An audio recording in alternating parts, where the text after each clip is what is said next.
Bonjour. De la croix au jugement. Troisième et dernière partie. Le jugement. Et j'entendis du ciel une autre voix qui disait « Sortez du milieu d'elle, mon peuple, afin que vous ne participiez point à ses péchés, et que vous n'ayez point part à ses fléaux. » Apocalypse 18, verset 4. Cette dernière prophétie des 2300 soirs et matins, s'étant achevée en 1844, sous l'ère de quelle prophétie vivons-nous en 2022? Apocalypse 13. Puis je vis monter de la mer une bête qui avait 10 cornes et 7 têtes, et sur ses cornes 10 diadèmes, et sur ses têtes des noms de blasphème. La bête que je vis était semblable à un léopard. Ses pieds étaient comme ceux d'un ours, et sa gueule comme une gueule de lion. Le dragon lui donna sa puissance et son trône et une grande autorité. Et je vis l'une de ses têtes comme blessée à mort. Mais sa blessure mortelle fut guérie. Et toute la terre était dans l'admiration derrière la bête. Et ils adorèrent le dragon parce qu'il avait donné l'autorité à la bête. Ils adorèrent la bête en disant « Qui est semblable à la bête et qui peut combattre contre elle ?» Et il lui fit donner une bouche qui proférait des paroles arrogantes et des blasphèmes. Et il lui fit donner le pouvoir d'agir pendant 42 mois. Et elle ouvrit sa bouche pour proférer des blasphèmes contre Dieu, pour blasphémer son nom et son tabernacle, et ceux qui habitent dans le ciel. Et il lui fit donner de faire la guerre aux saints et de les vaincre. Et il lui fit donner autorité sur toute tribu, tout peuple, toute langue et toute nation. Et tous les habitants de la terre l'adoreront, ceux dont le nom n'a pas été écrit dès la fondation du monde dans le livre de vie de l'agneau qui a été immolé. Si quelqu'un a des oreilles, qu'il entende. Si quelqu'un mène en captivité, il ira en captivité. Si quelqu'un tue par l'épée, il faut qu'il soit tué par l'épée. C'est ici la persévérance et la foi des saints. Puis je vis monter de la terre une autre bête qui avait 2 cornes semblables à celles d'un agneau et qui parlait comme un dragon. Elle exerçait l'autorité de la première bête en sa présence, et elle faisait que la terre et ses habitants adoraient la première bête, dont la blessure mortelle avait été guérie. Elle opérait de grands prodiges, même jusqu'à faire descendre du feu du ciel sur la terre, à la vue des hommes. Et elle séduisait les habitants de la terre par les prodiges qui lui étaient donnés d'opérer en présence de la bête, disant aux habitants de la terre de faire une image à la bête qui avait la blessure de l'épée et qui vivait. Et il lui fit donner d'animer l'image de la bête, afin que l'image de la bête parlât, et qu'elle fit que tous ceux qui n'adoreraient pas l'image de la bête fussent tués. Et elle fit que tous, petits et grands, riches et pauvres, libres et esclaves, reçussent une marque sur leur main droite ou sur leur front, et que personne ne put acheter ni vendre sans avoir la marque, le nom de la bête ou le nombre de son nom. C'est ici la sagesse, que celui qui a de l'intelligence calcule le nombre de la bête, car c'est un nombre d'hommes, et son nombre est 666. Amen. Jean voit une bête spectaculaire monter de la mer.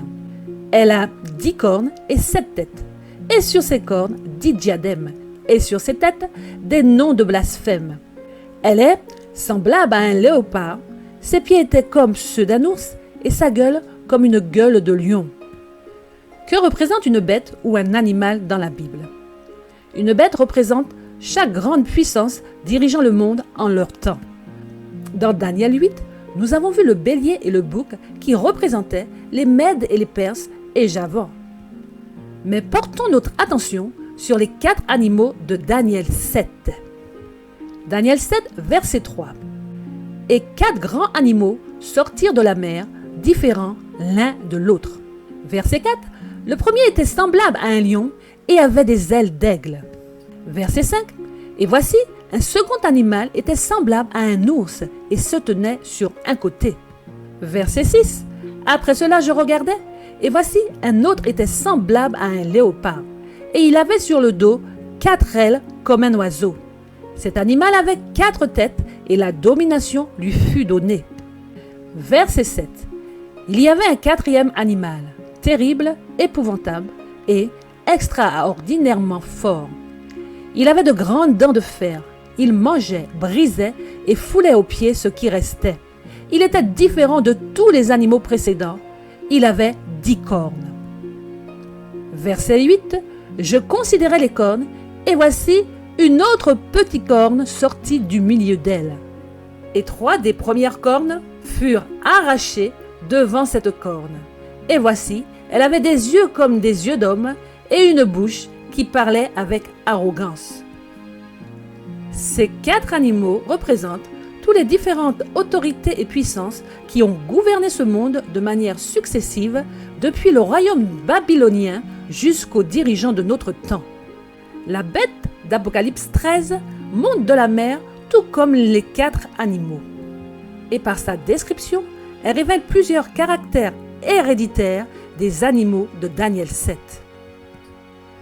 Une gueule de lion, héritée du royaume de Babylone, des pattes d'ours, héritées du royaume des Mèdes et des Perses, le léopard, hérité du royaume de Javan, les 10 cornes, héritées de l'animal terrible, redoutable et extraordinairement fort. La bête d'Apocalypse 13 n'est pas une entité à part entière. Elle est le résultat ou la continuité des gouvernements, rois et gouverneurs politiques qui règnent sur notre terre depuis Babylone. Elle est les dirigeants de la terre. À quelle époque? Voyons cela ensemble. Notre repère est la blessure mortelle qui fut guérie. Apocalypse 13.3. Une des têtes comme blessée à mort, et non la bête. Les versets 5 à 7 nous rappellent la période de temps pendant laquelle où elle fut blessée à mort. 42 mois prophétiques, soit 1260 années, pendant lesquelles la petite corne avec des yeux et une bouche, arrogante et remplie de blasphème, fit la guerre aux saints. Il lui fut donné le pouvoir de les vaincre pendant un temps, mais elle reçut quand même une blessure mortelle. Nous avons vu que ce temps de 1260 années s'établit de 538 à 798 sous l'Inquisition papale. Cette bête d'Apocalypse 13.1 a 10 cornes couronnées et 7 têtes avec des noms de blasphème. Les cornes représentent les dirigeants politiques, ceux qui gouvernent, le parti civil. Elles sont au nombre de 10, symbole de l'universalité. Il s'agit donc des gouvernements de toute la terre. Les têtes ont des noms de blasphème. Elles représentent le parti de Dieu, le parti religieux. Elles sont au nombre de 7, le chiffre parfait, celui de la complémentarité. Elles représentent donc les congrégations religieuses de toute la terre. Cette bête représente un temps où les hommes qui dirigent l'État et les hommes qui dirigent les affaires de Dieu ne font qu'un seul corps, puisqu'ils sont la seule et même bête. Et nous savons que la tête blessée et guérie vient de la petite corne. En effet, la petite corne est la seule qui soit à la fois corne et tête. En 538, sous le règne de l'empereur Justinien, une bouche lui a été donnée, et elle est devenue à la fois corne et à la fois tête, en décidant de diriger à la fois les affaires de l'État et celles de l'Église. Et son pouvoir reçu du dragon était tel que beaucoup pensent encore aujourd'hui qu'elle est à elle seule la bête. Il est vrai qu'elle fut pendant un temps à elle seule la bête. Elle était le 4e animal terrible, épouvantable et extraordinairement fort. De Daniel 7, versets 7 à 8. L'Empire romain, soit la Rome impériale, de l'an 27 avant Jésus-Christ jusqu'à 538. Et de 538 à 1798, la Rome papale, sous l'Inquisition papale. Elle régnait en maître car elle avait 10 cornes. Son pouvoir était universel. En 27 avant Jésus-Christ, Il y avait un quatrième animal, terrible, épouvantable et extraordinairement fort. Il avait de grandes dents de fer, il mangeait, brisait, et il foulait aux pieds ce qui restait. Il était différent de tous les animaux précédents. Il avait 10 cornes. Je considérai les cornes, et voici une autre petite corne sortie du milieu d'elles. Et 3 des premières cornes furent arrachées devant cette corne. 538 après Jésus-Christ, et voici, elle avait des yeux comme des yeux d'homme et une bouche qui parlait avec arrogance. Daniel 7, versets 7 à 8. Maintenant que nous savons que c'est la tête de la petite corne, donc son pouvoir religieux, qui fut blessée à mort et guérie, nous allons pouvoir déterminer la date à laquelle la bête de l'Apocalypse 13, montée de la mer, est admirée, donc respectée et écoutée. Et toute la terre était dans l'admiration derrière la bête. Au moment de la guérison de la tête, l'une de ses têtes comme blessée à mort, mais la blessure mortelle fut guérie. Apocalypse 13, verset 3. Pendant l'Inquisition papale, de 538 à 1798, le christianisme universel, l'Empire catholique, institua des dogmes et fausses doctrines dans l'Église du Christ. Christ, dans son sanctuaire, permit un temps de protestation sans relâche par ses fidèles qui n'acceptèrent pas de se rallier à ces blasphèmes. Mais le coup fatal fut donné par Martin Luther, un moine allemand. Le 31 octobre 1517, qui affiche sur la porte de l'église du château de Wittenberg 95 thèses où il dénonce les scandales de l'église, la tête de son temps. Il brise ainsi l'unité de l'Église catholique et jette les bases du protestantisme. La réaction du clergé se fera sans attendre. À coups de décrets et de menaces de mort, l'Église fera la guerre aux saints qui, grâce à l'émergence de l'imprimerie, fera grandir ce mouvement de protestation en Allemagne, dans toute l'Europe, puis jusqu'aux Amériques. La lutte est dure et sans relâche. L'Église mère perd de son pouvoir et crée en 1540 les soldats du Christ, soit la compagnie des Jésuites, avec comme fondateur un ancien soldat du nom d'Ignacio de Loyola. Pour ces Jésuites, tous les coups sont permis pour mettre fin à la protestation. Meurtre, mensonge, torture, seul le résultat compte. Cette croisade acharnée épuise le pouvoir civil de la petite corne et trouble l'ordre dans ses rangs. Elle devient de moins en moins crédible quant à sa puissance politique. Et en 1798, Napoléon et son maréchal Berthier lui retira son pouvoir civil en emprisonnant le pape Pie VII et l'exilant sur une île.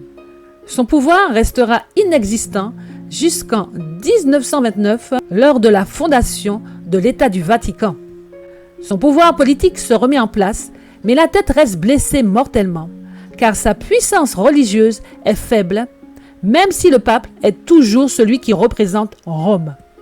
La protestation est devenue un grand mouvement religieux, le protestantisme, qui malmène la papauté. Seule la fin du protestantisme peut guérir la tête blessée à mort. Donc, les jésuites reviennent au devant de la scène, infiltrent les églises censées représenter Jésus-Christ et, comme à l'accoutumée, introduisent les dogmes, idées, coutumes et de fausses réformes jusqu'à ce que la protestation soit nulle. Donc, si nous savons quand la protestation prend fin, nous saurons la date à laquelle la tête blessée à mort fut guérie. Le docteur Alberto Rivera, un ancien jésuite repenti, dans son livre « Les crimes du Vatican », aux pages 99 et 100, nous rapporte ceci. Du temps où je me trouvais encore sous le serment jésuite, on m'avait dit qu'on donnerait un signal secret aux jésuites dans le monde entier au moment où le mouvement œcuménique finirait par détruire le protestantisme et préparerait les conditions pour signer le concordat entre le Vatican et l'Amérique. Ce signal serait reconnu quand le président de l'Amérique aurait prêté serment tourné vers l'obélisque. C'est au temps du président Reagan que pour la première fois dans l'histoire américaine, le serment dans la cérémonie présidentielle fut prêté du côté ouest du Capitole. Le président s'est tourné à l'occasion vers ce monument de Washington. Cela a eu lieu le 20 janvier 1981. Est-ce que le président en était conscient? On n'en sait rien. Le président Reagan prête le serment présidentiel à Washington, tourné vers l'obélisque. Donc, depuis 1981, on peut dire que la tête de la petite corne, qui est à la fois l'une des 10 cornes et l'une des 7 têtes de la bête, est guérie et qu'elle est à nouveau au devant de la scène du monde. Et que grâce au pouvoir que lui a donné le dragon, elle séduit tous les dirigeants politiques et religieux du monde entier. Et tous les habitants de la terre se soumettent aux autorités tant religieuses que civiles. Est-ce un problème pour ceux qui se disent enfants de Dieu? Les versets d'Apocalypse 13, 1 à 2, nous décrivent la véritable situation de notre temps actuel. Nous sommes effectivement entrés dans le nouvel ordre mondial. Un ordre où la source de toutes les décisions semble être la même, la tête de la petite corne. Le texte biblique dit « Une bête qui avait 10 cornes et 7 têtes, et sur ces cornes 10 diadèmes, et sur ces têtes des noms de blasphème. Les cornes portent des couronnes. Elles ont le pouvoir de décider et de gouverner librement. Donc, elles ont choisi librement de servir cet ordre. Quant aux chefs religieux, les têtes, le texte biblique dit qu'elles ont des noms de blasphème. Elles mentent sur Dieu. Donc, elles non plus n'ont pas été forcées d'entrer dans cet ordre. Le monde est dirigé par l'esprit du dragon. Aucun de nos dirigeants ne prend conseil auprès du Dieu vivant. Nous, habitants de 2022, seront jugés par les révélations du livre de l'Apocalypse, car ces prophéties et messages sont pour nous. Les livres sont ouverts et nous sommes appelés à étudier comme des vierges sages. Tous les secrets sont mis à nu. Il n'y a rien de caché qui ne doive être découvert, ni de secrets qui ne doivent être connus. Luc 12, verset 2. Apocalypse 13 nous révèle l'esprit du monde et nous devons choisir Dieu et non le dragon. La Bible ne ment pas. Les décideurs de ce monde ne veulent pas de notre Dieu. Ils ont fait leur choix, ils préfèrent le pouvoir du dragon. Le nouvel ordre mondial est un ordre satanique. Ces paroles nous sont révélées à nous, enfants de Dieu, non pour nous plonger dans une torpeur, mais plutôt pour nous fortifier, nous réveiller et nous pousser à chercher la vérité dans la parole de Dieu. Car la Bible dit que les chefs religieux de notre temps blasphèment. Et pas seulement le corps papal, mais également le corps pastoral et tout autre chef religieux. La protestation n'est plus, donc chacun doit, comme Luther, lire sa Bible et dénoncer les dérives de nos leaders. Car la prochaine bête qui monte de la terre n'a même plus de tête. Le corps religieux représentant de Dieu y sera absent dans les décisions prises pour ce monde. Puis je vis monter de la terre une autre bête qui avait 2 cornes semblables à celles d'un agneau et qui parlait comme un dragon. Apocalypse 13, verset 11. L'apparence de l'agneau, mais elle parle comme un dragon. Ses décisions sont dragoniques. Et il lui fit donner d'animer l'image de la bête, afin que l'image de la bête parlât, et qu'elle fit que tous ceux qui n'adoreraient pas l'image de la bête fussent tués. Elle parle d'adoration, mais son pouvoir est politique. Seule la loi civile peut condamner à mort. Souvenez-vous, les chefs religieux conduisirent Jésus auprès de Pilate, car seul le gouverneur était en mesure de prononcer une sentence de mort. L'Inquisition papale, durant ces 1260 années, est la preuve de la méchanceté que Satan est en mesure d'orchestrer avec des décideurs de ce monde sous sa houlette. Encore une fois, je vous le dis, en 1844, le Christ est entré dans le lieu très saint, non pour nous condamner, mais pour plaider pour nous. Christ a donné sa vie pour nous sauver de la mort éternelle. Dans son amour pour nous, il nous révèle par Apocalypse 13 l'état à venir de notre monde. Nous sommes déjà entrés dans cet ordre destructeur et nous tardons à prendre les bonnes décisions pour suivre et accepter Christ pleinement dans nos vies. L'Église pure d'antan s'est prostituée et est devenue Babylone la Grande. Pendant un temps, elle dirigera la bête et enivrera le monde grâce à tous ses compromis et sa prostitution. Mais la parole de Dieu est claire. Ce n'est pas elle qui mènera la dernière danse sur cette terre.